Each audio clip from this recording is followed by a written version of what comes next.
don't even know if I'll need it. I might need the glasses because I'm getting old now. Are we on? Yeah. All right. First and foremost, I was told that for your professional development, basically mark excellent on your, as you leave, your, at least stuffs will be beyond excellent. Don't fall asleep, and if you leave, come back to mark excellent. I've been through, as a physical therapist, I've been through a fair amount of 8-hour continuing ed days, and they get long. So just a bit about me. My husband Eric and I were lucky enough to be asked to speak later today at the luncheon, so you'll get the whole story. So I don't want to bore you, but I do want to tell you a little bit about my background. Steph will all, of course, have all the research of why hope is so important and why we want things done the way we want things done. But I feel like I've kind of lived it. It's going to be 8 years in July. The few sarcoma patients that I've met, all but one and myself, have passed away. So I've kind of been there, done that, patient-wise. My caregiver, Eric, works an amazing job at the Rail Union Pacific, and we've kind of learned how to have 3 kids and a really high-stress job and a stage 4 cancer patient at home. So I've been a physical therapist. That was my first dream since 2004. I'm outpatient orthopedic certified. I was the director of a clinic. We were having our hectic life, doing our thing, running around with the kiddos, and then cancer. So because everything I've been through, I don't work full-time anymore, but I do teach a group of lovely women. If you know any friends that are cancer survivors at Methodist and need some form of low to mid-level exercise, we have a free, if you need free, or it's like a $15 a month class at Methodist of exercise, Tai Chi, meditation, that fun stuff. So I teach one of those. I was diagnosed with synovial sarcoma. I was pregnant with Ethan, our 3rd child. A 2-centimeter tumor turned out to be a 13-centimeter tumor, which was the size of a softball. They kept telling me it was reflux, pregnancy-related reflux, and I kept getting increasing more and more pain while I was reclining. Turns out diaphragm and baby were pushing up on lung tumor, and I couldn't breathe anymore. So I did the whole thoracotomy, take out a part of a lung, take out part of diaphragm, and big tumor while I was pregnant. Whole bunch of other fun stuff. Had Ethan 5 weeks early so I could start some more chemo that we knew he wouldn't make it through. I was in remission for about 8 months. Since then have had about 7 relapses. So I'm kind of running out of body parts to remove, but doing really well right now. I ended up down in St. Louis for a phase 1 transplant, CAR T transplant. It's, to put it shortly, it's kind of like cancer is everywhere in your body, and your body has forgotten that cancer is even abnormal, so it doesn't fight it off. So they took all of my cells, re-engineered them, added a protein, gave me high-dose chemo, like a bone marrow transplant, and gave them back to me. So a couple of those trials later, which I was really panicked and cried a lot with stuff, and another surgery, and I have been, what the big word is, no evidence of disease for 2.5 years. Kind of crazy. Yeah. So we're just going to go through specific challenges. You know, this talk is mostly about people that are fighting cancer for a little more than your average time. So if you just have to keep plugging away. So again, I was diagnosed with a rare cancer. We didn't have a sarcoma specialist here in Nebraska. Sarcomas are actually 1% of all cancers, and then there are 30 subtypes. So we were going off research from, 1960s, and those research studies were 3 people. It wasn't a lot to go by. Kind of confused those doctors when I was pregnant. They didn't want to do any scans. They really thought I was just, and I'm a pain pansy, right? Like, I don't do needles, I don't do pain, I completely admit it. So they were kind of just, you've got reflux, go home and stop being a baby, for a long time. And like I said, the chemo that was the gold standard that I started using had not been updated since 1988. So there's a reason why it was pretty darn tough on me. As initial treatments failed, we looked into clinical trials, and they all, unfortunately, were out of state. Involved, I did the trial twice, and involved a 2.5-month stay in St. Louis both times, 3 kids at home, a little crazy. And then I was going down every week for a long time. So, my poor family. So at time of diagnosis, I actually had a 5-year-old, a 3-year-old, and then a NICU baby. So we were living in Minnesota with the railroad. We come back, we move in with my mom so Eric could still travel. She went from a single woman to caring for a cancer patient, a soon-to-be kindergartner, a 3-year-old, and an infant that I could not hold my head up for. Luckily, we were in such a great place. The railroad really worked with my husband, but we lost our additional family income as a full-time physical therapist. Thank God we had switched over for the railroad to carry the family's insurance. I mean, how stressful is with that? Steph and I have met so many people that have to keep working during treatment to maintain their health insurance. So you have to keep working when you feel exhausted and can barely get out of bed. But to get the treatment that makes you feel exhausted and to not be able to get out of bed, you have to show up at work. I feel for those men and ladies so much. So I talk about at lunch about your tribe and how much and how important it is, and how even if you say no at the beginning, you have to let people in. It's not a short thing. So they had to take time from their jobs and their own families. So I had 3 young kids, so all my friends had young kids, and we were shipping them places and dropping them off at the doorstep and saying, hey, we'll be back on Sunday.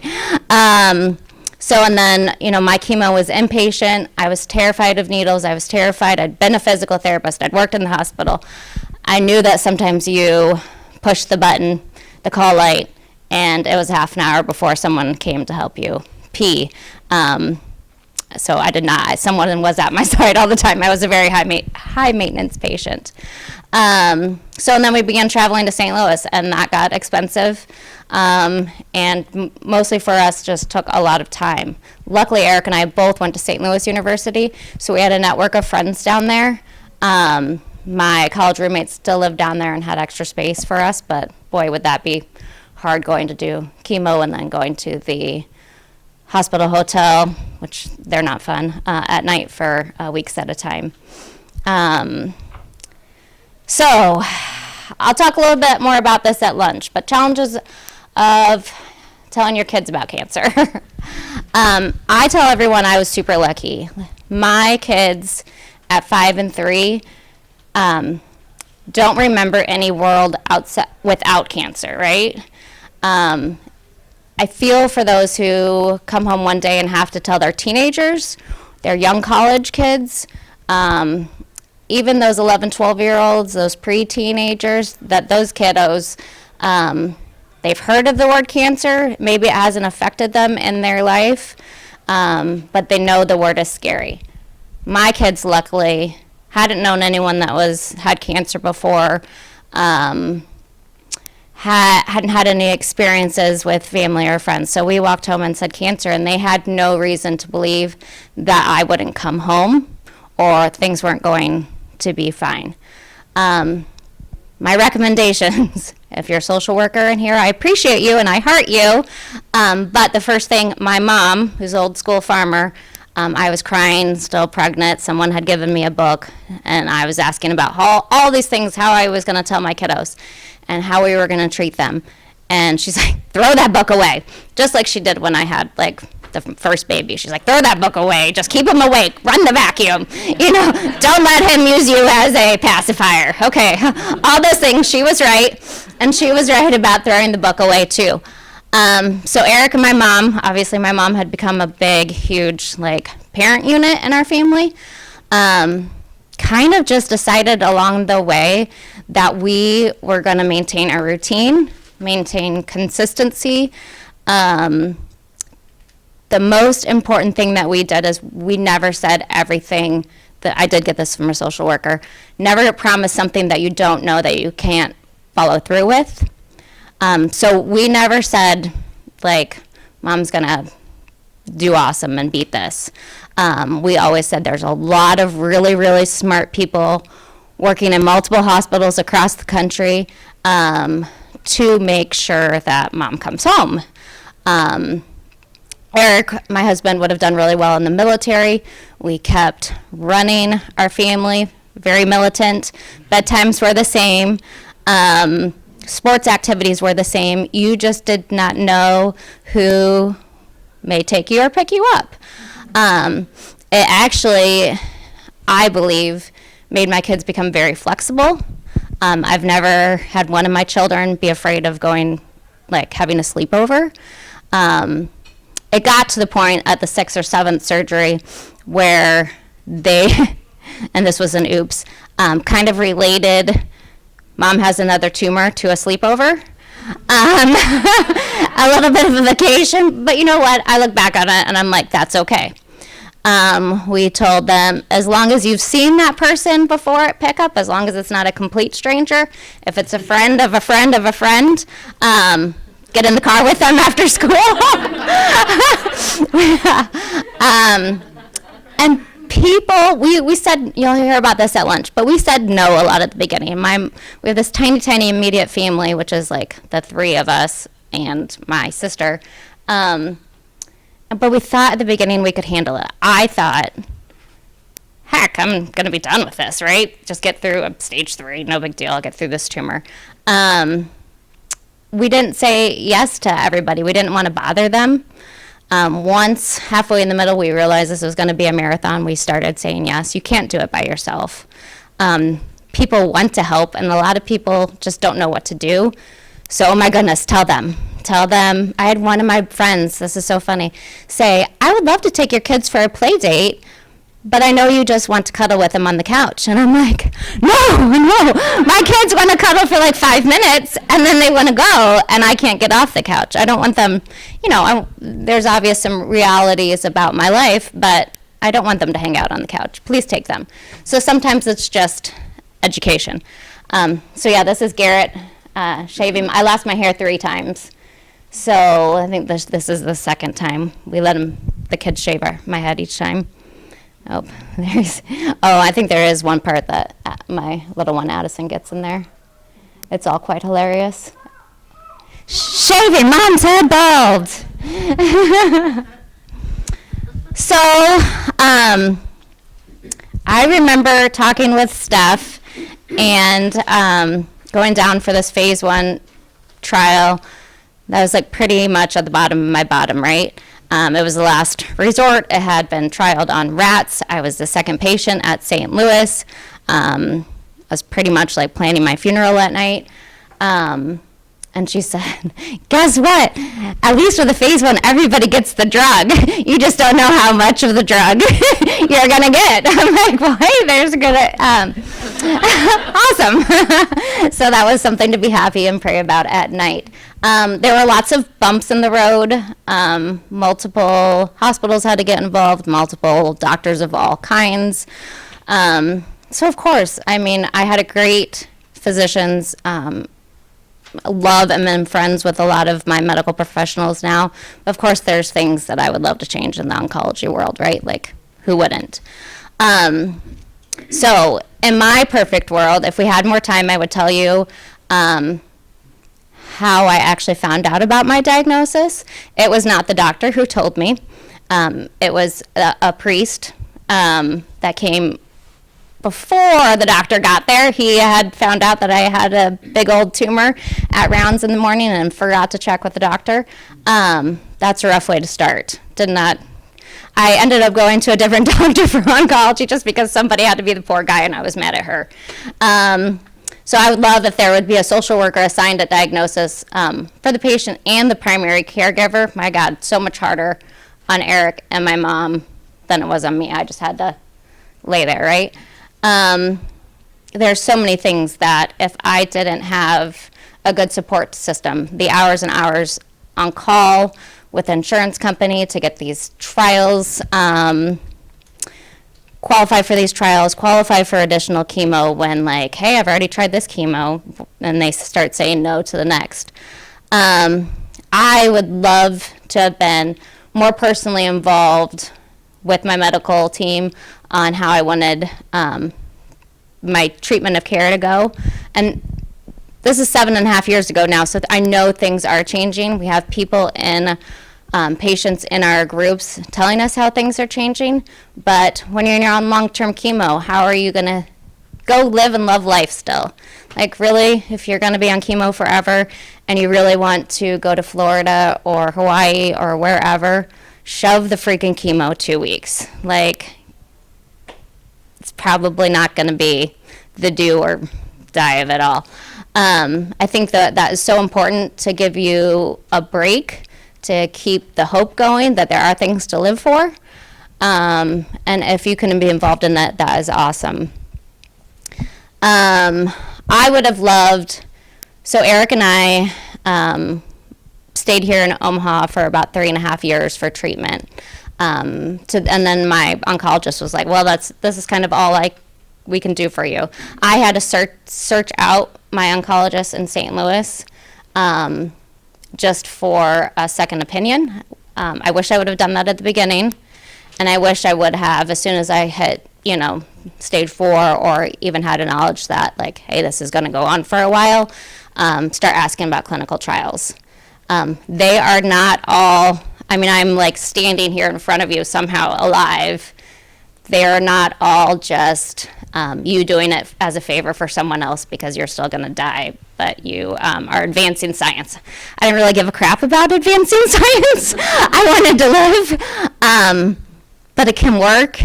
Some of them can be local. I just had a really rare one, but start looking into them early because they take so darn long.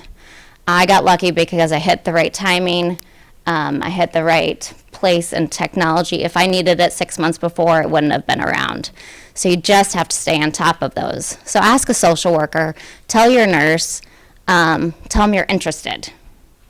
So it's always hard when you go from one specialist, like thoracic surgeon or your oncologist, you have that appointment at 10 in the morning, and then at 1, you have your appointment with your radiation doctor, and your thoracic surgeon said, well, we're going to do radiation before we do surgery. And then at 1 o'clock, you go, and he says, well, we would never do radiation before we do surgery. They have meetings every 2 weeks about you. They have rounds. I would somehow love to be like on a magical email chain on that round so that you can somehow keep everybody together. I know your oncologist is supposed to do that, but my goodness, they have maybe 200 patients on their list. This is something I really feel passionate about. I've just been learning more about it lately. A couple years ago, I was really, really sick, crazy sick, ready, thinking it was the end. I would have loved, and Steph will talk about this, a palliative care referral a long time ago. So palliative care and hospice care are not the same things.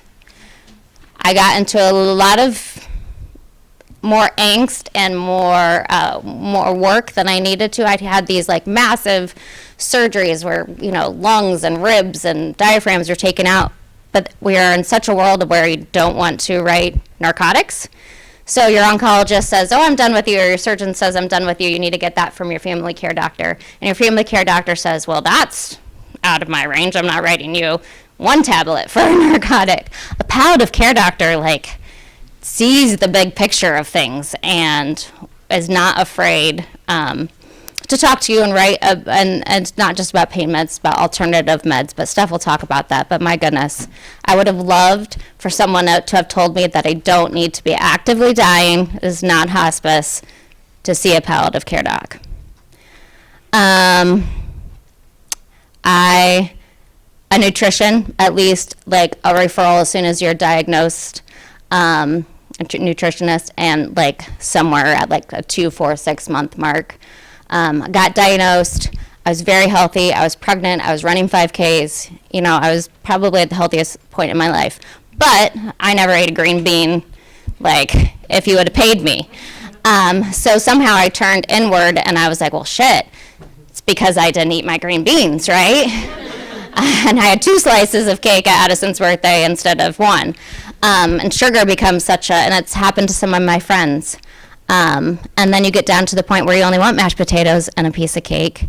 So should I eat the cake and get some calories in, or is it going to kill me? And I would have loved for someone, and a Time to Heal did that 12-week program, to say, freaking eat the cake. Cancer and sugar don't magically like mix. It's not one and the same. Give yourself some grace. Get the calories in. Move a little. Some days you're not going to be able to make it to the mailbox. Do what you can. And again, at least one consult of me to discuss the benefits of exercise. So many. I'm such a type A person. For me at the beginning, it was just getting in a routine to mark the days, which sounds so bad, but Eric's like, if you can just make it this week, you'll feel better next week. If you can just make it through this day, you'll be excited to see the kids at dinner. If you can just make it through this hour, and that's really at points where I had to look at things. But it was part of my routine. Exercise was. At the beginning, I did not get out of my pajamas. Post-op, I started at 2 minutes on the treadmill, or walking around the kitchen cabinet like 5 times, several times during the day, okay? The mailbox is always a good one that I tell my patients. Start with the mailbox. Start with sitting exercises, marching, moving your shoulders, working on your posture, because we get in pain and then we get depressed. We're all depressed, it's okay. And we just sit there and slump in our recliner. You're not only gonna have cancer, you're gonna have back and neck pain as well.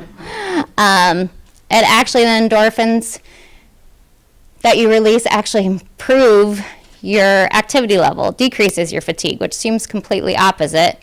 But most of us are like, oh, we can't do this, I'm too tired. If you just give yourself 5 minutes. So like I said, walking to the mailbox, performing sitting exercises. During commercial breaks, I always say you're not allowed to sit for more than 20 minutes before you find an excuse to either go pee or find a drink of water. Try repetitive sit to stands in your kitchen chair. Check your posture. So we do a lot of this in all my classes. Check your posture if you do not have cancer and you have a desk job. But we get closer and closer to that computer all day long. So make your shoulders back, your abs tight. Sit up tall like somebody's teaching you ballet, and bring that neck back. It's amazing if you just sit in your car seat or your driver's seat and you fix your neck, you bring your neck back, and how you'll have to change the mirror. You'll no longer be able to see your mirror correctly because you're just sitting up straighter. Give yourself grace, though. There are days that I was like, sorry, God, just going to curl up in a ball, and that's going to be my day. My biggest thing, and I told Steph and all the people in my class, after a while when I realized this was going to be a marathon, I was crying all the time. I knew I needed to stop that just for my mental sake. So I gave myself 10 minutes in the shower every day. No one could hear me. It was warm, it was soothing. And then at the end of that 10 minutes, I was like, all right, you're gonna get dressed, and maybe in a clean set of pajamas, but you're gonna get dressed, clean underwear, and you're gonna do 1 lap around the couch, and then you'll get back in bed, but we're done crying for the day. That was a huge mental change for me. Can't recommend it enough. So these are just some examples of 5, the easiest. I give these to patients after they've had massive strokes or massive heart surgeries or something. But just backward shoulder rolls and backward shoulder squeeze, and stretch your neck and your hamstrings, easy. I tell, my 80-year-old ladies that they can do this. Exercises, just do 10 repetitions. Stretches are easy. You can hang out. I usually just say hang out in that position for a commercial's worth and then give yourself a break. The other thing that is not on here is I want you just to know that the general recommendation is 30 minutes of exercise 5 times a week or 20 minutes of exercise 6 times a week. You can break those increments down. Tell your patients, if you are the patient, or tell your patients, they can be broken down into 5, 10-minute increments. You can do 4 or 5-minute walks a day. I don't care. Like 3 10-minute walks. That's super awesome. It all counts. Be nice to your body. Be nice to your brain. Give yourself credit. One last plug, and everyone should have a sticker, I think maybe at lunch because I didn't see it in your little packet.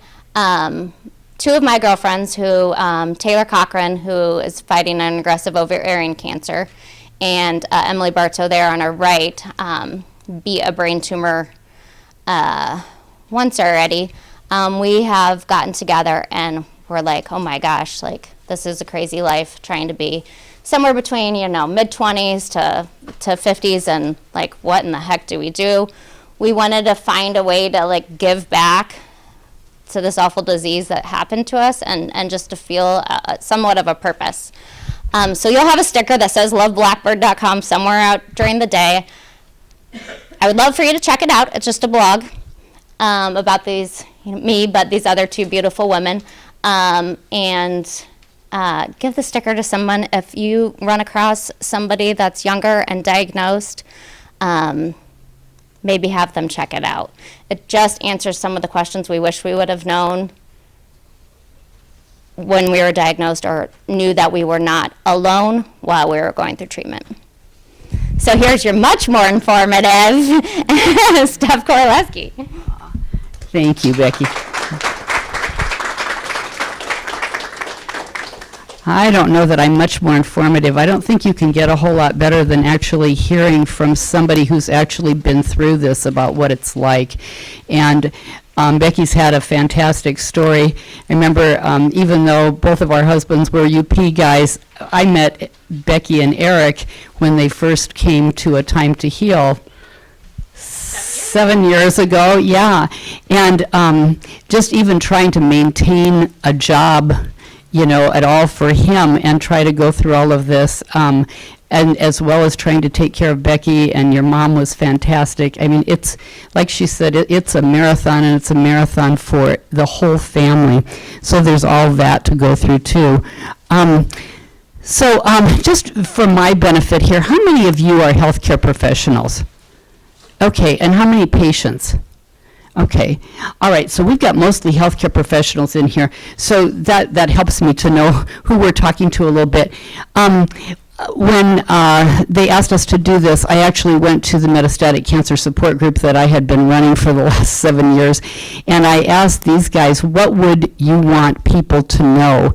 And one of the guys told me this. He says, in the medical system, a human being is split up into specialties, and the person is lost in the sterilized clinical correctness.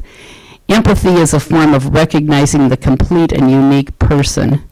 And he said he was lucky to have a doctor who actually did that for his main oncologist, but like Becky, had been to a million different specialists who, were trying to communicate with each other, but getting lost in the whole mass of things. And he said, sometimes when people come in and tell you about some new horrible thing about your tumor, he said, you'd just like for them once in a while to sit down and just talk to you as a person, not talk about your tumor, talk about you.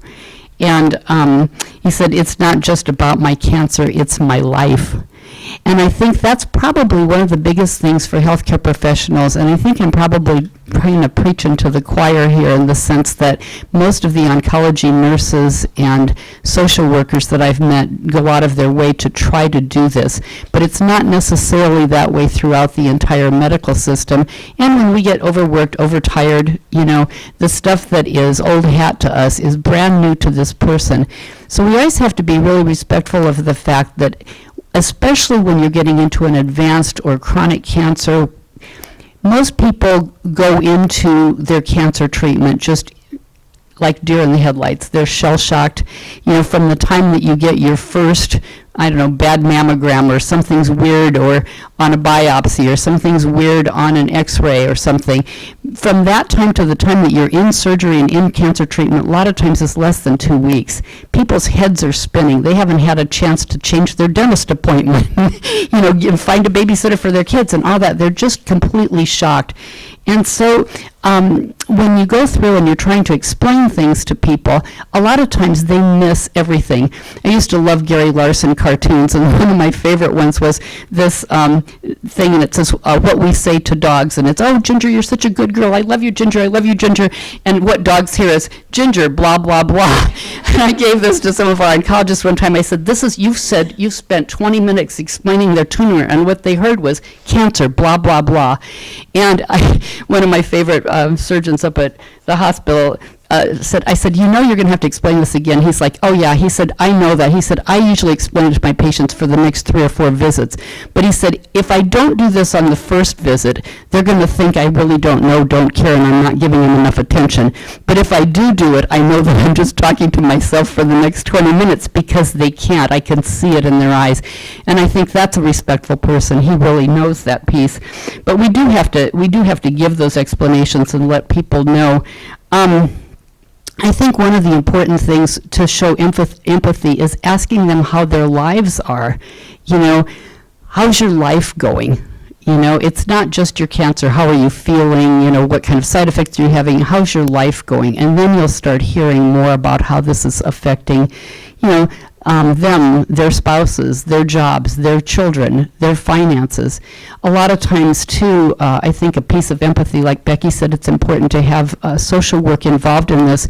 But one of the biggest shocks to most people is that they're going to have to pay for cancer treatment. And I remember talking to our social workers at the hospital, and they said, people somehow have this magical idea that, like, if something really bad happens to them, somebody's going to pay for this. And they're just shocked when they find out that it's them. And even if you have insurance, if you've got 80% coverage, your 20% of 100 or 500,000 or $1 million bill is pretty significant.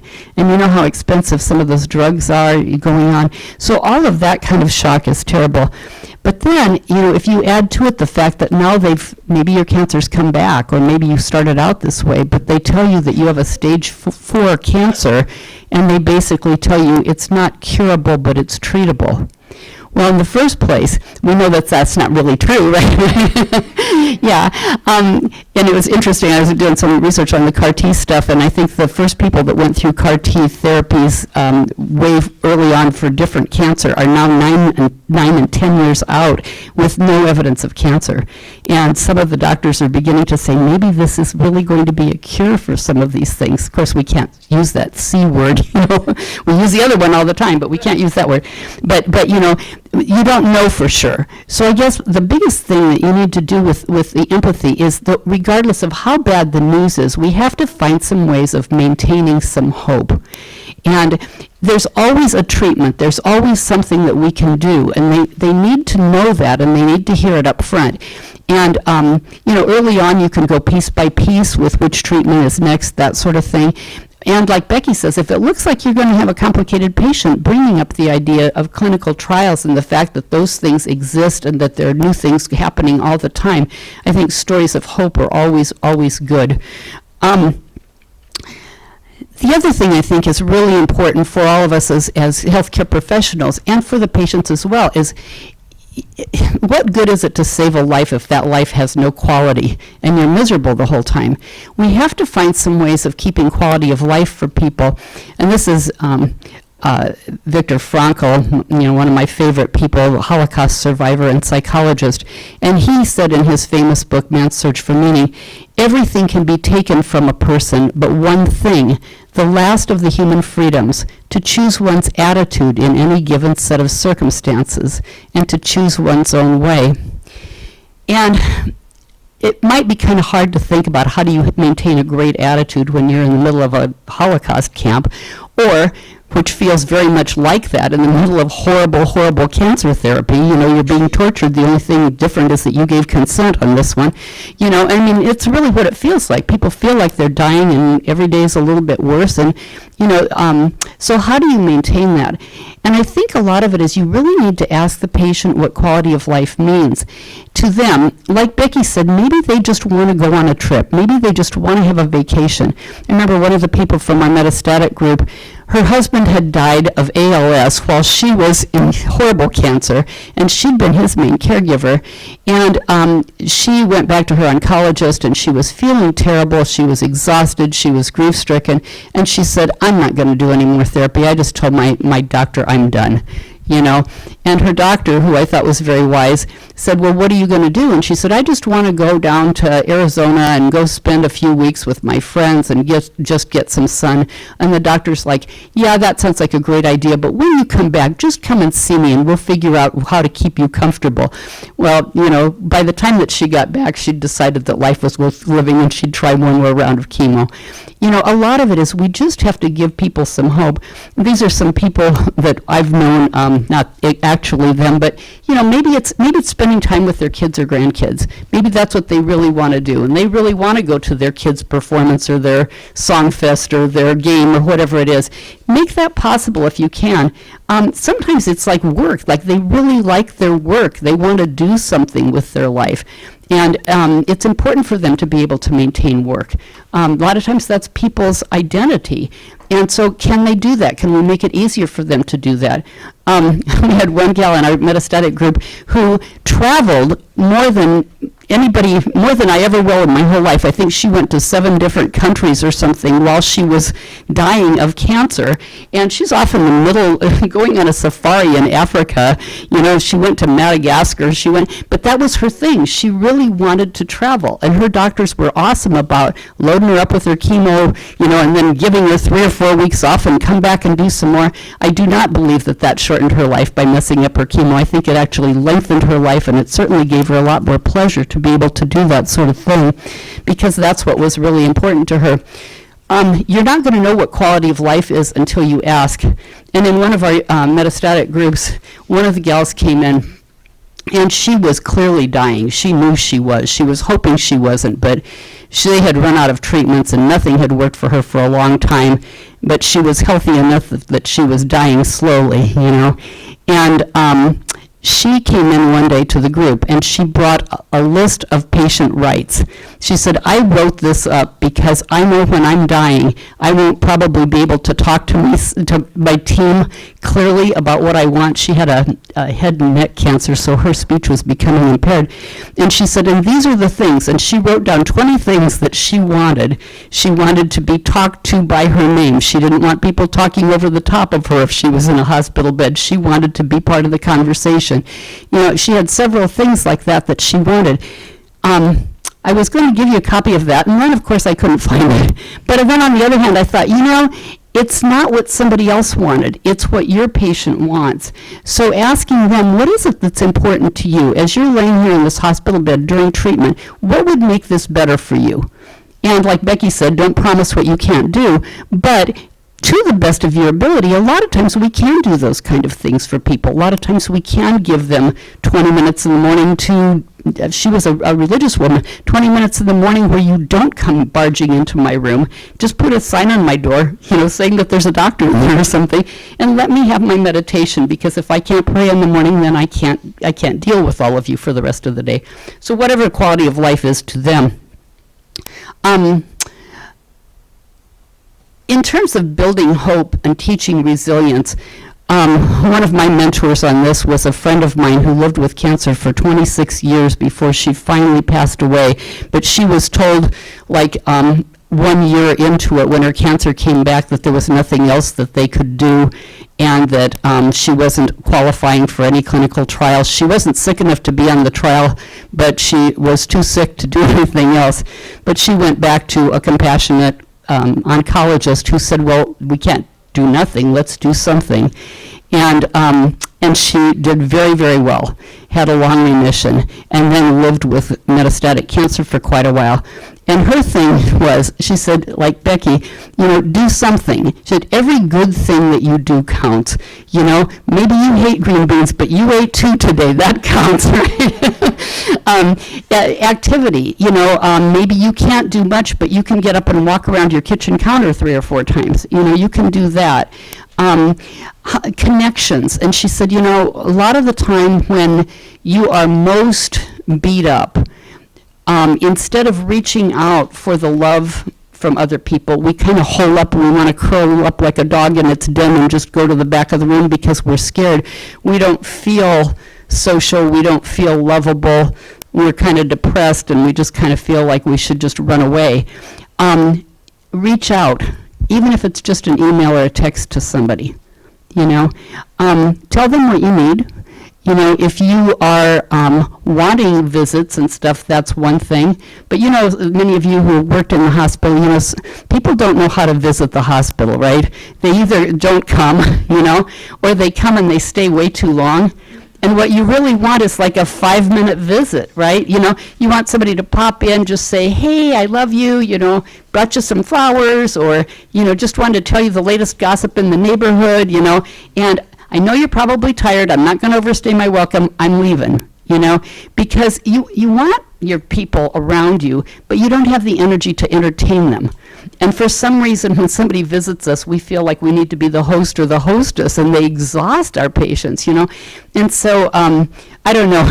I always thought it would be kind of nice. I know you probably can't do it, but like put a little sign on the outside of patient doors saying, visitors are welcome, but please be a good visitor. And this is what that means, But I don't know. You can ask the patient, but that's one thing you could do, because some people do want somebody with them 24 hours a day, but it might not be the person that's there. It might be somebody else, But, you can ask your patients, how do you feel about having visitors? How long do you want? If you're having, if somebody's overstaying their welcome, push the call button, and we'll have a little code word. Tell me when you want these people to leave. And I'll say, well, it's time for your enema. Do you want to stay? No, they'll leave. I don't know. Some people wouldn't leave. Those are the ones you really want to leave. Yeah. Call security. Yeah. I don't know. It's also important, I think, to play, have a little bit of playtime. And when you're really, really sick, that might involve like just turning on the comedy channel and letting something fun kind of happen. But if you can get out and do something, if you can watch a fun movie, if you can do anything that's just a little bit recreational, it really does reset your brain. And like exercise, it also pumps up your endorphins. I read one time that like burning, that having a really good belly laugh, if you have a belly and don't have a painful lack of diaphragm, that would be awful. But laughing really well burns about as much calories as a lot of exercises, about 300 calories if you can laugh for 5 minutes. So that's good. That might not actually be true, but I read it one time. I choose to believe it. But the other thing I think is everybody's got their own spirituality, whether or not they're religious. But in my meaning of that, I mean, there's the thing that makes life meaningful for them, the thing that where they see their place in the universe. What this is about. And I think so many of you who are nurses and social workers and working in the hospital, so many of you know this, that, when you're going in and somebody's really in bad shape and you're sort of saying to them, it looks like your family really loves you. What is it that you want them to remember about you? What are the good memories, all that kind of stuff. It's somewhat about your legacy, like what you're doing. So many of us probably in our different values education stuff, we've had to do something like write your own obituary or something like that, which is really kind of weird and kind of goofy, when you're perfectly healthy and not thinking about that. But when you're really sick and you're thinking, what will my children remember about me? How do I want to be seen by my family as I go through all of this? And a lot of times we can kind of steer people. Who do you remember? Have you ever seen anybody go through this before? What do you remember about that? You know, these might be things for more like support groups or something. But I think that spirituality really helps people. Some people who are very religious, and we have a lot of religious patients still, I think, in the hospitals, but more and more we're finding younger people who are pretty much agnostic or atheist, don't really have a church that they belong to. But what do they believe? You know, do they believe in a higher power? And how does that strengthen them? And how can they connect with that? And you might be able to call on chaplains, too, to help with that. But I think that's a huge strength to people who have a strong spirituality, and anything that we can do to support that and let them do those things. You know, a lot of times they'll have, like, church services on air, and people like to watch those. Some people like to watch those. It's nice if you don't have to interrupt and, you know, come in and take their blood pressure right in the middle of that. You know, I know sometimes you do, but being respectful of their spirituality can be very helpful, too. The other thing I really wanted to talk about is that caregivers are patients too. And it seems like we have two ends of the spectrum here. On the one hand, you have healthcare providers that come in and only talk to the patient, and the caregiver is in the room and they barely acknowledge them, and they're always talking to the patient because, and I understand this, that the patient gets to make those decisions. On the other hand, you have the people that come in and only talk to the caregiver and act like the patient is just this lump in the bed that's sound asleep, when in fact they're alive, awake, alert, and it's about them. You know, so trying to kind of talk to both people, and I would say even go out of your way to try to connect with the caregivers separately, because they're going to tell you different things. I always got more information, more holistic information by talking to the caregiver, who usually has an entirely different perspective on how things are going, and will tell you the truth. But understand that they too are very, very stressed out. As Becky was pointing out, you know, it affects the entire family. It affects anybody else that gets pulled into the caregiving circle. So they still have to go to work, or they still have to maintain all of the duties they always did, and now they're taking up the duties that the patient had, and now the healthcare system imposes so many more duties, because you've got to track down all these insurance papers, and you've got to fight with insurance companies and talk to all these different things and make arrangements for your kids that you never did, all that kind of stuff. And they're usually doing it with less money, less rest, you know, and they don't have any time to keep up their connections with their friends and family. So that's really hard. And they're also living with this fear that they might lose this person that they love. And some of them have been told that they're going to lose this person. So they're also in a grieving process. You know, and so you've got this pretty fragile person here who's really trying to be Superman or Superwoman in the middle of all of this. They have a lot of needs. We need to give them a lot of respect.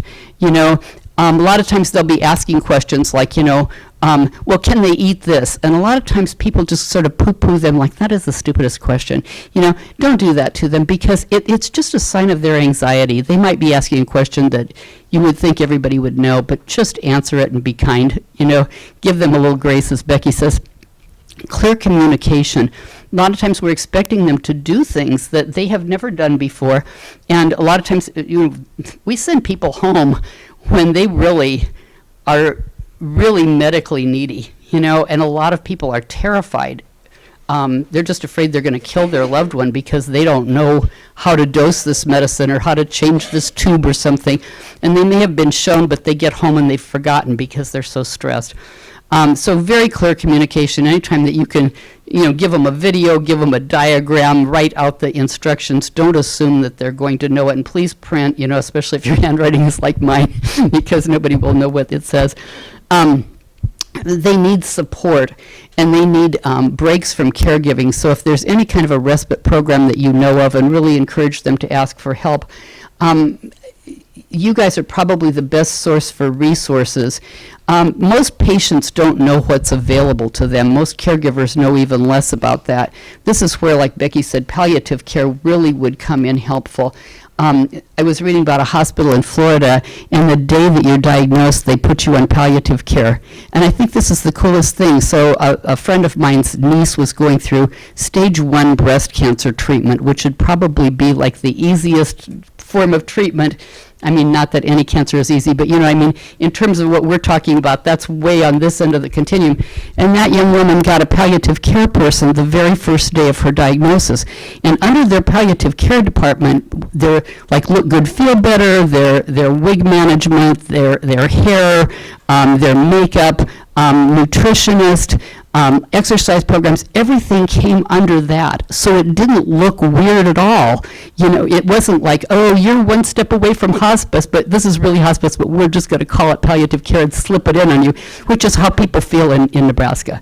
It's like, no, if we would start that earlier and put all of those, life supportive kind of things, quality supportive kind of things, pain control things, image control things, all of that kind of stuff. We would put that all together under a palliative care department instead of making it for people that are so bad that we can't help them anymore. The whole image of the thing would change. But, we have a lot of those kind of resources within our hospitals in Nebraska. We don't maybe call them the same thing, but you as healthcare providers can make sure that people know about this. And doing that actually helps not only the patient, but it also helps the caregiver, because otherwise the caregiver is trying to figure out, well, where can I get, she needs her head shaved. I don't want to do it. She doesn't want me to do it. How am I going to do that? If you tell them up front, let them know about these resources. The other thing is, I'm sure some of you that are in hospitals, ASCO puts out this thing about every 3 or 4 months, and it's like all the financial resources, like, if you need to have different kind of financial assistance for help with different kind of drugs and stuff, they print it out, they put it there. You may not personally get it. Somebody in your hospital gets that, right? So refer them to the financial resources person. There's got to be somebody there that will tell the patients about their legal rights in terms of employment and what they are entitled to and FMLA and all those kind of things. They don't know that stuff. They don't come in knowing those things. All those kind of things can help them find the help that they need. And the other thing is, you need to really refer them to the support groups and any kind of things like that your hospital has, because people need those kinds of supports, and when they're ready for them. And the last thing I wanted to talk a little bit is about just health care for yourself. It's really hard doing this kind of work, and I think it's very hard working with people with really advanced cancers, because as I noticed when I was working in the hospital, the people that I knew the best were the people that were doing the worst because they were in all the time, right? And those of us who are sort of prone to falling in love with our patients, you get to know them really well, you really care about them, they're real people, they're like friends of yours, they become like family when you've known them over years. And it can take a toll on you as a healthcare professional. You're surrounded by fear and pain all the time. And it was interesting during COVID, and not to at all minimize COVID, but I think the average healthcare person was experiencing what oncology personnel experience all the time. But the average people aren't used to having people come into the hospital and die. They're used to having people come into the hospital, get well, and go home. What those of us who work in advanced oncology experience is that people come in and out and in and out and in longer and out less and eventually die. And so we're surrounded by that fear and pain a lot. And we do see our miracles, and that's wonderful, but we also see a lot of the rest of it.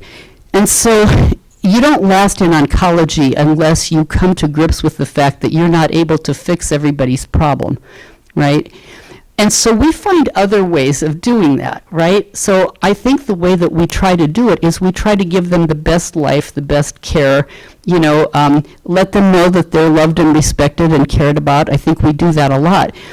And we do love these people who die, which means that we're going to be in grief a lot, right?